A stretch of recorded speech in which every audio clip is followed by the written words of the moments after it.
Hello and welcome. You're watching UTV Live at 6. Good evening. These are the headlines. Police start a murder investigation after 3 people are killed in a shooting incident near Maguire's Bridge in County Fermanagh. Detectives have now commenced a murder investigation and are working at pace to determine the circumstances.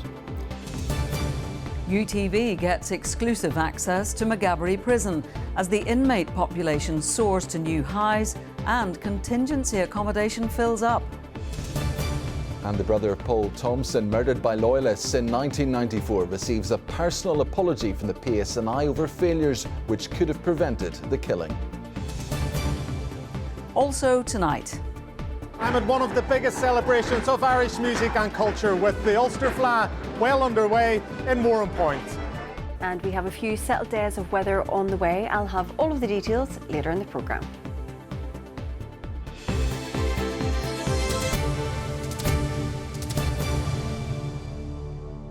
A woman and 2 children have been killed after a shooting incident near Maguire's Bridge in County Fermanagh. 1 other adult remains in a serious condition in hospital. The police say that they received a telephone call from the scene shortly before 8 o'clock this morning. Our crime and security correspondent Sharon O'Neill and reporter Sarah O'Kane are on the ground. Sarah, what's the latest? Well, Rose, police, as you can see, still remain at the scene of this shooting here on the Drumere Road. And we now know that a woman and 2 young children have died and 1 man remains in a serious condition in hospital. Tonight, a murder investigation is now underway. What emergency services discovered inside this house this morning was disturbing and distressing.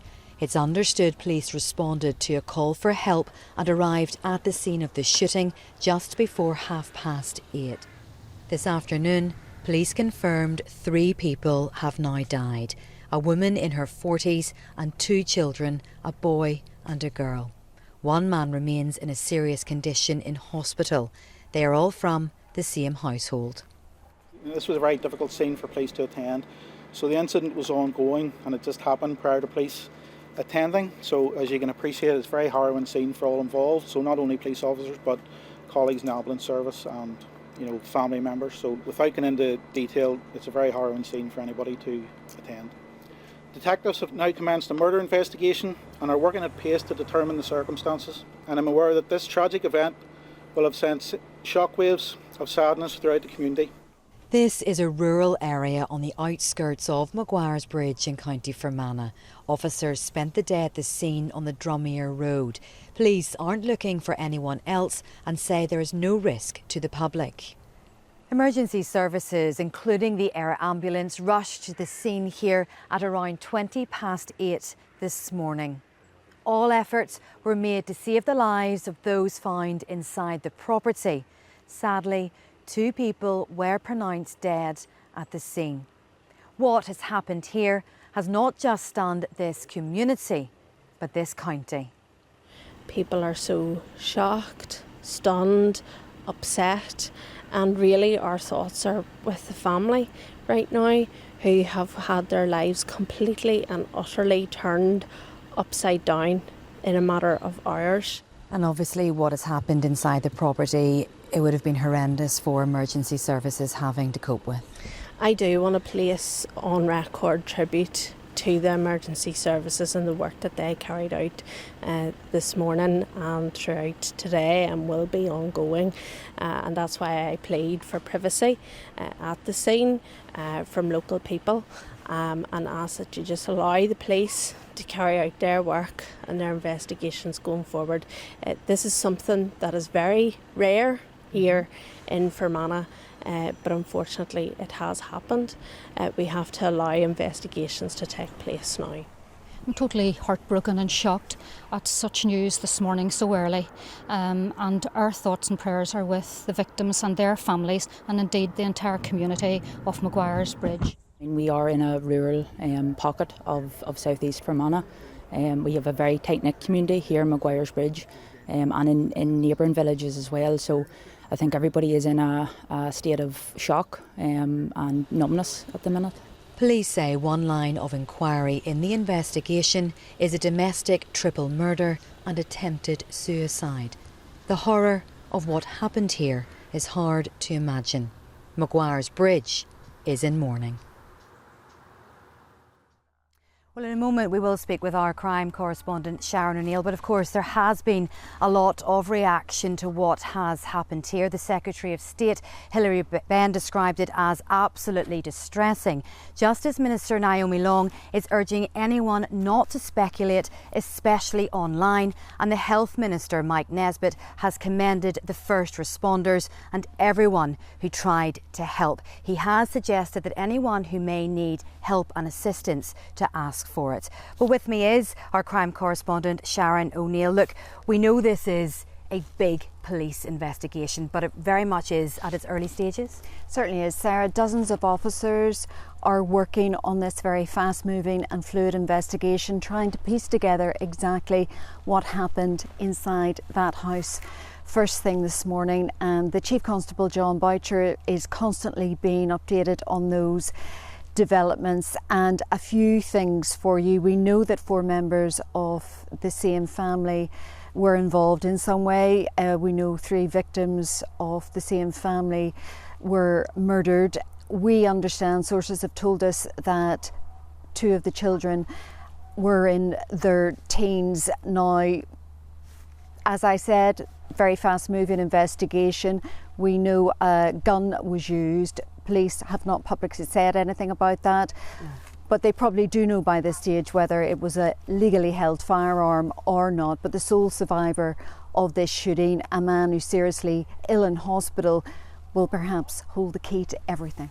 Well, look, this might be quite distressing for some to listen to, but we know a call for help was made inside that house. What can you tell us? Yes, well, sources have told us about that call. That call was made shortly before 8 o'clock in the morning to police.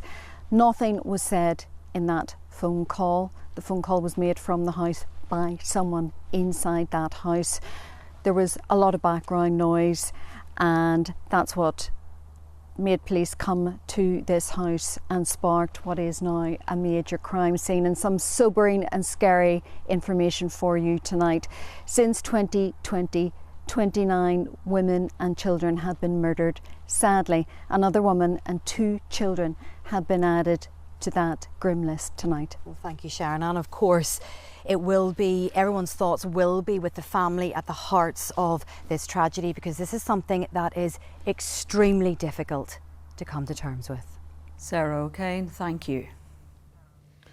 A DUP MP has called on nationalist politicians to roll up their sleeves and deal with a bonfire in Londonderry. Gregory Campbell's comments came after NIE carried out precautionary work on a substation located on the Meenan Square site in the Bogside. Both Sinn Féin and the SDLP have said that the bonfire shouldn't take place. Jordan Moore reports. Another controversial bonfire, this time in Derry.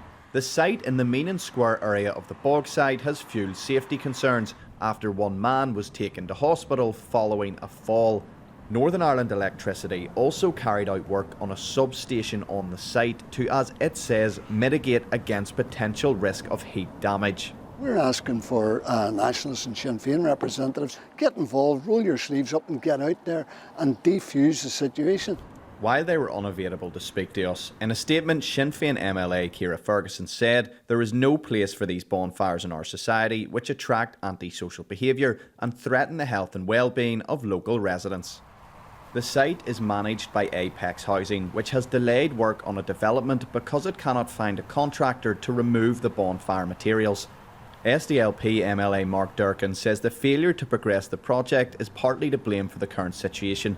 He also criticised the DUP's calls for leadership, given what he said was their failure to deal with these issues in other areas. The bonfire that I think he's alluding to was a bonfire where our community representatives and our councillors did get actively involved. And in Londonderry last month there was a bit of a problem with a bonfire, and our councillors were on the ground trying to defuse and de-escalate the situation.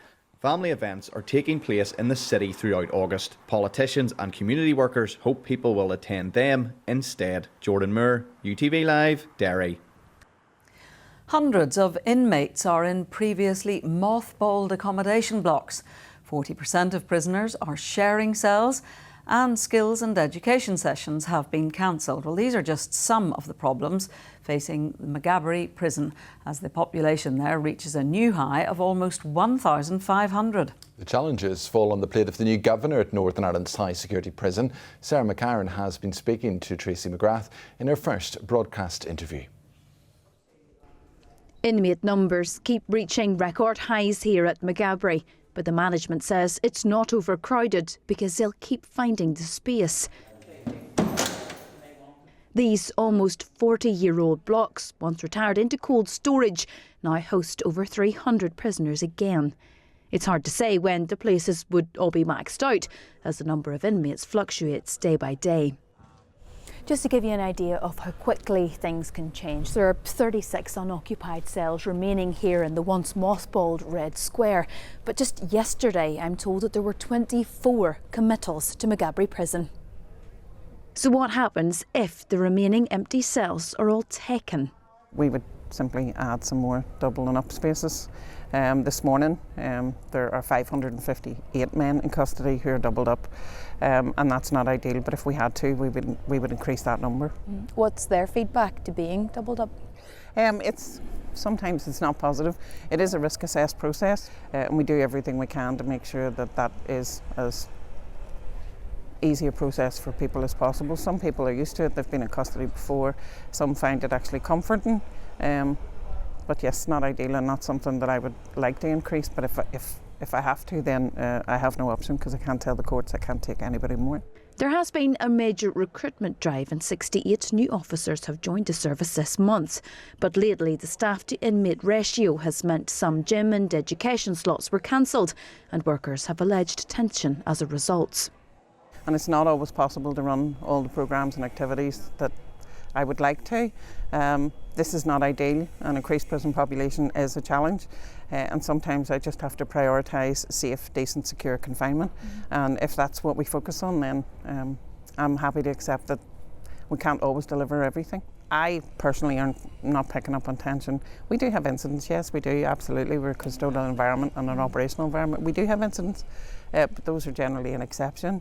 Tracy is the first woman ever to fill the governor job here. Success for me is a prison where we have reduced doubling, where we, in an ideal world, we would have everybody in a single cell, where I would be able to close the older accommodation and give everybody accommodation of a standard that we have in Davis House, and where everybody in custody is free to engage in activities and skills that allow them to move forward on release and hopefully not come back to Maghaberry. How can Maghaberry get to that place though? Half of the prisoners here are on remand. That's the highest percentage in the UK, and that is a factor in the demand for space. What we are trying to do at the moment is work with our partners in the justice system to look at alternatives to remand. So we're looking, for example, at bail support schemes for women prisoners as a pilot. We're also trying to look at those prisoners who are on remand and who may never actually serve a day as a sentenced prisoner. Are there ways we can expedite that through the system, either so that they are sentenced and we can then engage with rehabilitation, or that they are released on bail with whatever conditions are necessary to do that? Difficult decisions are being made inside these high walls, but solutions may come from the outside. Sarah McCarran, UTV Live, Maghaberry Prison. The Chief Constable has made an unreserved apology for police failings to the family of Paul Thompson, who was shot dead in 1994 while he was sitting in a taxi in West Belfast. John Boucher personally delivered a letter to Paul's younger brother in hospital. Eugene Thompson thanked the police chief for acting quickly to deliver the apology which he had requested. Tori Watson reports. Paul Thompson, who was also known as Topper, was shot dead by loyalists when he was 25.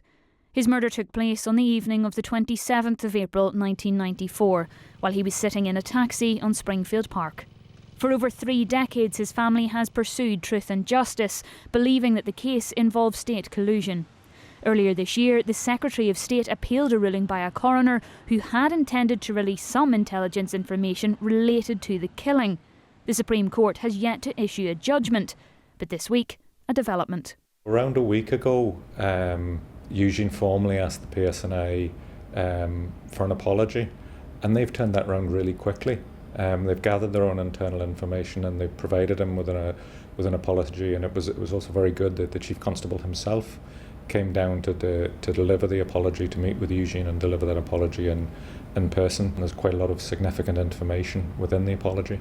The letter from the police chief acknowledges findings that the RUC could have taken steps to provide dedicated patrolling in the area, a dedicated action which the letter states may have prevented Paul's murder. It further accepts that the RUC investigation did not identify or pursue all key lines of inquiry, including failing to investigate and arrest 3 potential suspects. It also apologises for significant disclosure delays during an inquest into Paul's murder. The document concludes the police service believes that further information about Paul's murder can safely be released to Eugene and hopes that the pending Supreme Court judgment will allow for this to happen. Paul's younger brother Eugene is terminally ill. In a statement, he thanked the Chief Constable, adding, "That's different to the British Supreme Court, who also know my situation, and I had hoped that they would have made their judgment by now, but there is no sign of it." The apology makes clear the RUC didn't investigate and arrest suspects when they could have, and that they could have done things that could have prevented Paul's murder. This just the latest step in one family's lifelong fight for truth and justice. Tori Watson, UTV Live. Ireland's first female track and field Olympian has died at the age of 96. Maeve Kyle was the only woman on the team at the 1956 Melbourne Games. During her career, she also gained 58 Irish caps for hockey. A new report shows that house sales are booming in Northern Ireland, with numbers rocketing by 12% in the second quarter of 2025 compared to the same period last year. Well, earlier I spoke to Richard Ramsey, Professor of Practice at Queen's University. Richard Ramsey, thanks for joining us. What's behind this surge in house sales? Well, in many respects, the increase that we've seen in the 3 months to June has been a kind of rebound off lower levels last year. So it is an increase, but we're still only getting back to levels, round about the levels that we had in before the pandemic. And how does that picture vary across Northern Ireland right now? Well, I suppose if we're in terms of looking at the housing market in general, we've seen regional variation in both prices and activity. The fastest rate of house price growth was in actually Derry and Strabane, 14.5% year-on-year growth. We've also seen strong double-digit growth in Newry, and whereas more subdued rates of growth in the likes of Belfast. So when we talk about house price growth, that means a lot to people who own houses. What about those trying to get on to the market? How does that impact them? Well, if your would-be buyers don't want to see the rates of house price growth that we're currently seeing, or indeed have seen over the last 5 years, we may see some improvements in terms of mortgage affordability, with the Financial Conduct Authority looking at relaxing lending restrictions. We also could see the Bank of England cut bank rate by another one or two cuts down to a bank rate of about 3 3/4. But the bigger problem, rather than in terms of the home buying market, is actually on the rental side, where we've seen really strong rates of rental growth over the last 5 years, cumulative rise of over 50% on average rents in Northern Ireland, and the likes of Belfast, it's been even greater at 55%. So you're seeing monthly rents approaching £1,000 a month for Northern Ireland, and approaching 1,150 for Belfast. And so affordability in terms of rent is becoming extremely difficult, and that pushes the demand onto the social housing, where there's demand outstrips supply by quite some margin. Richard Ramsey, there we'll leave it. Thank you very much indeed. Well, it's time now to look at the headlines making tonight's ITV News at 6:30. Here's Mary Nightingale. Coming up, England's Euro semi-final victory saved by the subs. Now, just one match away from retaining their title. The BBC says it will air the MasterChef series featuring the departed stars John Turode and Greg Wallace. And a farewell to the Prince of Darkness. Tributes are paid to the Black Sabbath star Ozzy Osbourne. Well, do join me for those stories and more at 6:30. Now, one of the largest cultural celebrations in the calendar is underway in Warrenpoint. The Ulster Fleadh is expected to attract thousands of visitors to the town this week, where our South East reporter Stuart Robson has been getting a taste of the action.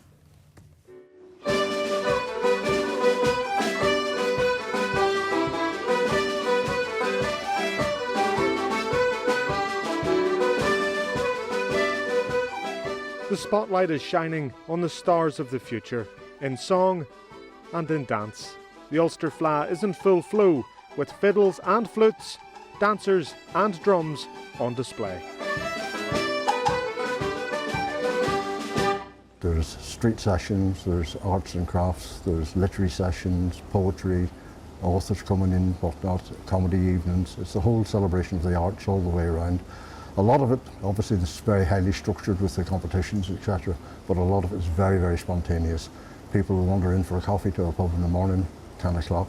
Somebody will produce a fiddle, night and leave till 10 o'clock at night. So it's a party from morning to night. Party from morning to night. Those taking part will be hoping to hit the right note, with around 40,000 people expected to visit the town from across Ulster. From pop-up sessions to serious competitions, the experience will be a first for some.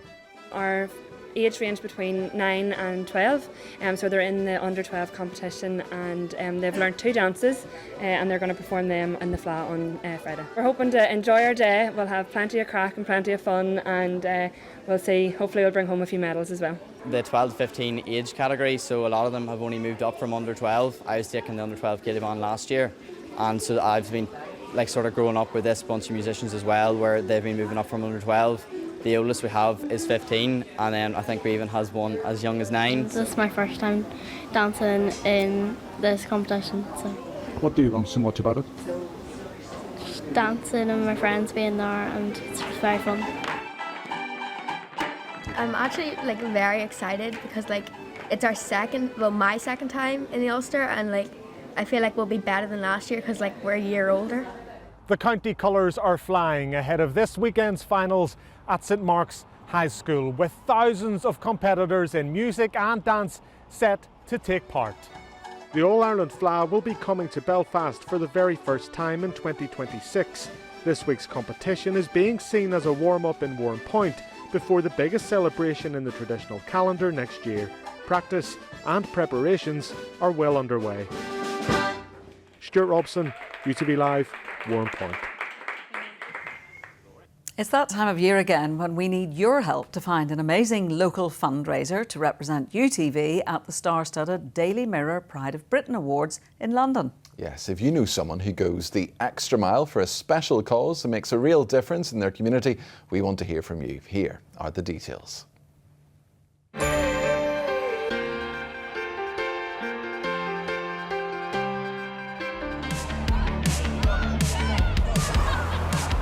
Get ready for a very special night. The Pride of Britain Awards is a national institution. Now in its 26th year, it's an annual event celebrating the bravery and brilliance of those who display true grit and determination. ITV regional news programmes have played a big part in Pride of Britain, helping to find those amazing fundraisers who make an incredible difference in their communities. And now we're looking for our next champions, people who go that extra mile to raise money for a special cause.